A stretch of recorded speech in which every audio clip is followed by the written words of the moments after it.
Doctors मुझे इजाजत दें तो फौरी लॉन्ग मार्च को आगे बढ़ाऊं। पाकिस्तान तहरीक इंसाफ के चेयरमैन इमरान खान ने सीनियर रहनुमाओं से गुफ्तगू करते हुए कहा कि अगर मुझे डॉक्टर्स जाने दें तो मैं फौरी उसी मुकाम पर पहुंच जाऊं और लॉन्ग मार्च को आगे बढ़ाऊं। मेरी कोशिश है कि अभी अवाम के दरमियान पहुंचूं। साबिक वज़ीर-ए-आज़म ने अल्लाह का शुक्र अदा करते हुए कहा कि बचत हो गई, वरना मारने वालों ने कोई कसर नहीं छोड़ी थी। ऐसे डराएंगे तो मैं डरने वाला नहीं, ऐसे ओछे हथकंडों से मैं मजीद मजबूत होऊंगा। इमरान खान ने मजीद कहा कि हम कानूनी और आईनी तरीके से पुरअमन लॉन्ग मार्च कर रहे थे, लेकिन दुश्मन ने बुज़दिलों वाला काम किया।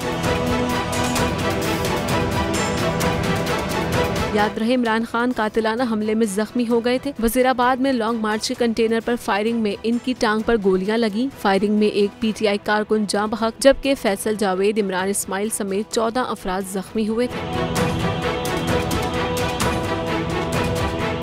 मुझे एक दिन जाने से पहले पता चल गया था मुझे मारने का। PTI का हकीकी आज़ादी मार्च सिर्फ बोल दिखा रहा है। 24 घंटे हकीकी आज़ादी मार्च। इमरान खान के कंटेनर के करीब फायरिंग का वाकया पेश आया है। सबसे ज्यादा रील्स और सबसे ज्यादा रेटिंग्स के साथ बोल रहा नंबर 1। सब्सक्राइब करें और बेल दबाएं ताकि कोई खबर रह न जाए।